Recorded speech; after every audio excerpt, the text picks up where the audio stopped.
Across various Smash titles, the number of newcomers per entry varies, but this doesn't mean patterns are useless. Developers often start making games with a basic idea of how much content they'll be able to build before release. Obviously, the final roster was decided in 2015, and there's a limited amount of characters that can be put in the game before release. Naturally, the rate of development depends on multiple factors, but it's not unlikely that Sakurai is basing the amount of characters on what is feasible to accomplish. And what's feasible is what's already happened. Even though the staff working on Ultimate is likely somewhat different from Smash for Wii U, Sakurai has a rough estimate as to how many characters he can put in the game. Whether or not the team will go over or under this estimate has yet to be seen. Smash Brawl is the first game in the series to cut characters. It's followed by Smash Wii U. If we assume that, then the amount of work put into them is probably comparable to the newcomers, barring conceptual elements. You can then better guesstimate a rough estimation for how many characters will be in Ultimate. Here's where we get into patterns. Smash Wii U is the first Smash game to bring back a previously cut character from a game that wasn't its direct predecessor, but at launch, I'll only be talking about at launch because that's what's relevant.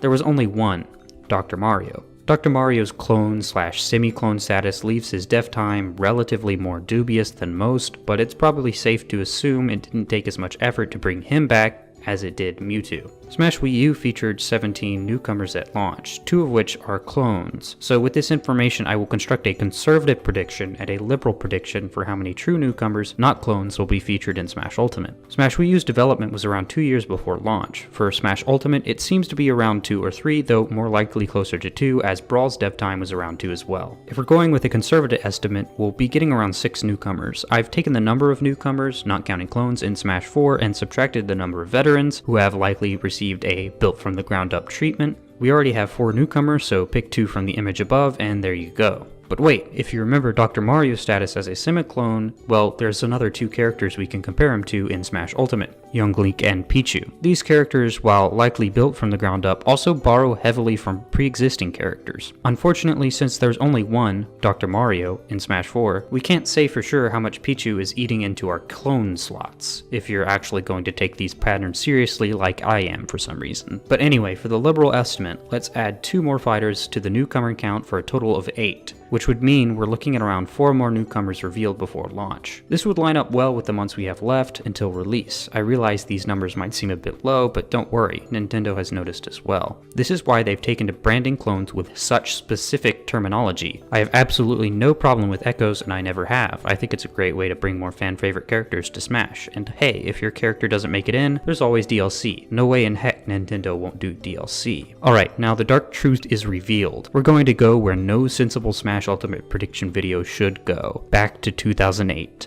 Brawl had 18 total newcomers with arguably no clones. You might consider Toon Link a clone, I don't know. So this gives us 17 completely new characters. Brawl had a lot of content. I can't believe it has the most newcomers and subspace. 'Tis the price we pay for Meta Knight. If we subtract this number by our returning built from the ground up newcomers, not counting Young Link and Pichu, we get 12. Subtract that by 4 and you've got 8 more completely new characters to be revealed before launch. This is the most liberal estimate I can give you without taking a trip down to Looney Town. Unfortunately, this estimate also assumes that the clone count in Smash Ultimate won't affect how many truly new characters make it into Smash Ultimate. Sakurai has stated multiple times that echoes don't take slots, but there is some amount of dev time going into each new echo, so take that as you will. So what's my gut telling me? While I think the range between 4 to 8 new characters revealed before launch is likely, my gut's definitely telling me that we're going to see closer to a higher number than lower. I've heard talk that Sakurai was just trying to curb expectations when he said, don't expect too many new characters. And to be frank, you can't trust the guy after what he said about my baby boy Ridley way back when. With the potentially extra dev time, it's possible we'll get even more new characters than 8, and at the rate old Ninty's been revealing things, it wouldn't surprise me. All I can say is at the end of the day, I wish you and your character of choice the best of luck. That is, only after my pick has been revealed. #Quote for Smash.